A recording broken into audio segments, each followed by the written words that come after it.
बिस्मिल्लाहिर्रहमानिर्रहीम। अस्सलाम वालेकुम। मैं जलील खान कुलाची, आप मेरे यूट्यूब चैनल देख रहे हैं। हुजूर वाला पाकिस्तान के सियासी मंजरनामे में आज पूरा दिन क्या कुछ होता रहा और मुमकिन तौर पर कल क्या हो सकता है, इस हवाले से डिस्कस करेंगे।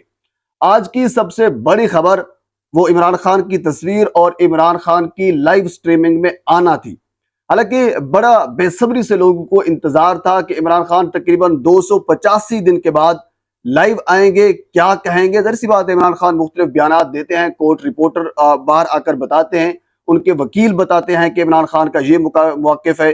जस्टिस काजी फाइज साहब के मुतालिक ये वो कहते हैं, DGI-SPR के साथ उनका ये मौक़िफ़ है, DGI-SA के साथ उनका ये मौक़िफ़ है, जनरल आसिम मुनीर जो इस वक्त हमारे आर्मी चीफ है, उनके खिलाफ उनका क्या मौक़िफ़ है। ये सारी चीज़ें कोर्ट रिपोर्टर और वकला हजरात आकर बताते हैं। लेकिन आज इस चीज का बेसब्री से इस वजह से इंतजार था कि लोगों को यह सुनना था कि खुद इमरान खान से हम सुने कि वो क्या चाहते हैं इस निज़ाम से और इस निज़ाम को वो क्या देख रहे हैं, उनके तासुरात क्या हैं, उनकी बॉडी लैंग्वेज क्या है, ये सारी चीजें क्या हैं। तो बहरहाल आप इस चीज का अंदाजा करें कि एक सुप्रीम कोर्ट के चीफ जस्टिस जो लाइव स्ट्रीमिंग की इजाजत नहीं दे सके। अब जाहिर सी बात है, क्यों नहीं इजाजत दी गई होगी? अंडरस्टूड है ना, काजी साहब को कहा गया होगा कि लाइव स्ट्रीमिंग नहीं करनी, तो काजी साहब ने नहीं की। अब आप अंदाजा करें, जो बंदा लाइव स्ट्रीमिंग नहीं कर सकता वो अपनी मनमानी के मुताबिक, अपने जहन के मुताबिक, आईन और कानून के मुताबिक फैसला करने का इख्तियार रखता होगा? हरगिज़ ही नहीं रखता होगा। लेकिन ये और बात है कि काजी साहब कहते हैं कि मेरे दौर में किसी के साथ कोई ज्यादती नहीं हुई, मेरे दौर में कोई कानून की वायलेशन नहीं हुई। वो हमें सारा पता है कि क्या कुछ आपके दौर में हुआ है। मेरे ख्याल में पिछले किसी दौर में ऐसा कुछ नहीं हुआ। बहरहाल 285 दिन के बाद एक तस्वीर वायरल हुई, लेकिन इस तस्वीर पर आने से पहले एक और बड़ा सवाल, जस्टिस अतर मिनल्ला साहब ने जो रिमार्क्स दिए हैं वो बड़े काबिल दीद हैं। कल फैसल वाडा साहब ने एक प्रेस कॉन्फ्रेंस की थी, मंसूर अवान साहब जो अटॉर्नी जनरल है उन्होंने प्रेस कॉन्फ्रेंस की, उसके बाद फिर अता तारड़ और आजम नजीर तारड़ ने प्रेस कॉन्फ्रेंस की, उसके बाद फिर रऊफ हसन, नईम हैदर पंजोता जो पाकिस्तान तहरीक इंसाफ के वकला हैं, उन्होंने प्रेस कॉन्फ्रेंस की। Basically press conference justice Babar Sattar साहब ने दूसरा खत लिखा था chief justice Islamabad high court justice Aamer Farooq को। यह कहा गया था कि टॉप सिक्योरिटी ऑफिशियल्स की जानिब से धमकियां दी जा रही हैं कि आप इस केस से हट जाएं। वो जो वीडियो रिकॉर्डिंग का, जो ऑडियो रिकॉर्डिंग का केस है वो सुन रहे हैं। तो कल जो फैसल वाडा साहब ने प्रेस कॉन्फ्रेंस की है, उन्होंने बिल्कुल बबांगे दोहल वाज़े तौर पर जस्टिस अतर मिनल्ला और जस्टिस बाबर स्टार को टारगेटेड किया है। तो आज की समाअत के दौरान जस्टिस अतर मिनल्ला साहब ने वाज़े तौर पर पैगाम दिया फैसल वाडा और फैसल वाडा को भेजने वालों को, जिन्होंने प्रेस कॉन्फ्रेंस करवाई है।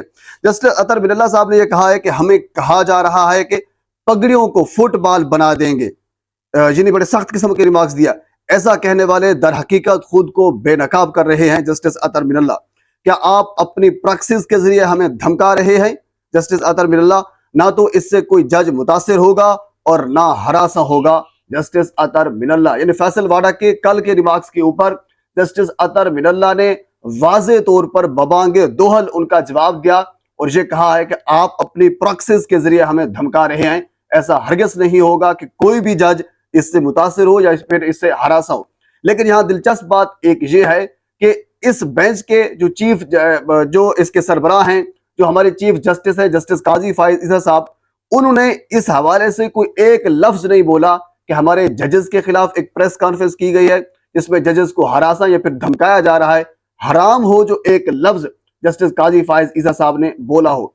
बहरहाल समाअत तकरीबन 11:41 के ऊपर इमरान खान वीडियो लिंक के ऊपर है। इससे पहले 11:20 के ऊपर जो असद वड़ाइच हैं, जो अडयाला जेल के सुपरिटेंडेंट हैं, वो सामने आए। उन्होंने चेक की आवाज और उसके बाद फिर इमरान खान 11:41 पर आए और तब से लेकर तकरीबन 2:20 तक 2-2.5 घंटे इमरान खान वीडियो लिंक के ऊपर मौजूद रहे और बड़े वो रिलैक्स होकर बैठे रहे। उनकी शर्ट के आगे वाले 2 बटन खुले हुए थे और इसके ऊपर ट्विटर के ऊपर काफी चर्चा भी हो रही थी, काफी चीखो पुकार भी हो रही थी कि शर्ट के आगे वाले जो बटन है क्यों खुले हुए हैं। बहरहाल ये क्यों, इसके ऊपर इतराज हो रहा था, मुझे इस चीज की समझ नहीं आती। इमरान खान वहां पे जो लाइटिंग लगी हुई थी उसको एडजस्ट भी करवाते रहे, ऐनक भी वो मंगवाते रहे, पानी पूनी भी पीते रहे और रिलैक्स होकर जिस तरह बंदा हाथ हिलाता है, हाथ हिलाते रहे, इधर उधर देखते रहे, जिस तरह बातें बंदा कर रहा होता है, बड़े रिलैक्स होकर वो बैठे रहे। और शायद वो पूछ रहे थे एट द एंड کہ اب کیا بنا ہے سماعت کا کہ وہ 2 گھنٹے تک خان صاحب ایک کرسی کے اوپر بیٹھے رہے، کیونکہ خان صاحب کو جو نیب ترامیم کے اندر اس وجہ سے بلایا گیا تھا، بیسیکلی ان سے یہ پوچھنا تھا کہ آپ خود آرگو کریں گے یا پھر آپ کے جو وکیل ہیں وہ آرگو کریں گے۔ لیکن جو سماعت ہے ابھی کوئی خاص اس میں کوئی پیش رفت نہیں ہوئی۔ مجھے جو لگتا ہے یہ فیصلہ 5-0 سے آئے گا اور فیصلہ جو نیب ترامیم ہوئی تھی ویسا ہی ہوگا۔ اس کی وجہ یہ ہے کہ کیونکہ آج بھی مخدوم علی خان صاحب نے یہ کہا ہے کہ ہائی کورٹ کے اندر یہ فیصلہ یعنی یہ کیس موجود تھا تو سپریم کورٹ کو ٹیک اپ نہیں کرنا چاہیے تھا، جسٹس بندیال نے اس کو ٹیک اپ کیا ہے تو اس کے اوپر نظر ثانی کرنی چاہیے۔ اگر اس کے اوپر وہ نظر ثانی ہو گئی تو پھر معاملہ ہائی کورٹ کے اندر چلا جائے گا اور وہ جو پہلے والا فیصلہ ہے وہ برقرار رہے گا۔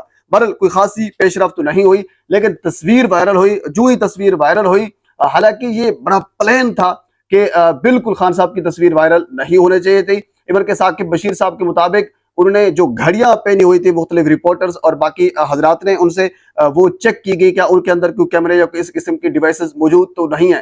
لیکن اب ظاہر سی بات ہے یہ تصویر وائرل کرنے کا مقصد اس میں صرف جو یعنی شک و شبہات پیدا کیے جا رہے ہیں۔ شوکت بصرہ صاحب کا نام اس سے پہلے لیا گیا کہ انہوں نے تصویر وائرل کی ہے، لیکن اس کے بعد پھر وسیم بدامی صاحب ہمارے سینئر اینکر ہیں، انہوں نے ٹویٹ کیا، انہوں نے یہ کہا کہ میں نے خود شوکت بصرہ سے رابطہ کیا، جب ان سے پوچھا گیا تو انہوں نے کہا کہ نہیں میں نے تصویر وائرل نہیں کی، مجھے اس کا پتہ نہیں ہے۔ اب ظاہر سی بات ہے موبائلز وغیرہ جو ہوتے ہیں وہ زیادہ تر کورٹ کے عملے کے پاس ہوتے ہیں، باقی کسی عام شخص کے پاس اتنی سخت چیکنگ میں موبائل کیسے ہو سکتا ہے؟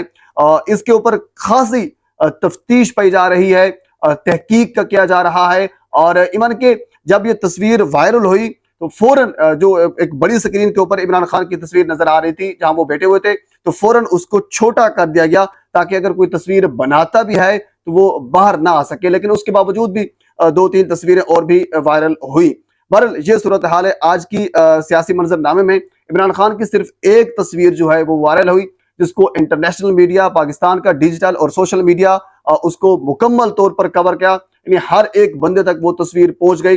ایون کہ جو پلان بنایا ہوا تھا، جو لاکھوں روپے کے اخراجات بنا کر یہ لوگ اپنا پلان بناتے ہیں، صرف ایک تصویر مرشد کی وائرل ہوتی ہے، ان تمام کیے کے اوپر پانی پھر جاتا ہے۔ بہرحال ابھی تک کی کوئی اس میں پروسیڈنگ نہیں ہوئی، خان صاحب سے کوئی سوال نہیں کیا گیا، نہ ان سے کچھ پوچھا گیا، وہ 2 گھنٹے وہاں پہ بیٹھے رہے اور اس کے بعد سماعت جو ہے وہ ملتوی کر دی گئی ہے۔ پاکستان کے سیاسی منظر نامے میں اور بہت سی چیزیں ہیں، اگلی ویڈیو میں آپ کے ساتھ میں ضرور شیئر کروں گا۔ ایک مرتبہ آپ سے گزارش ہے میرے چینل کو سبسکرائب کر دیں تاکہ آنے والی ہر انفارمیٹیو ویڈیو آپ تک پہنچ سکے۔ اللہ حافظ۔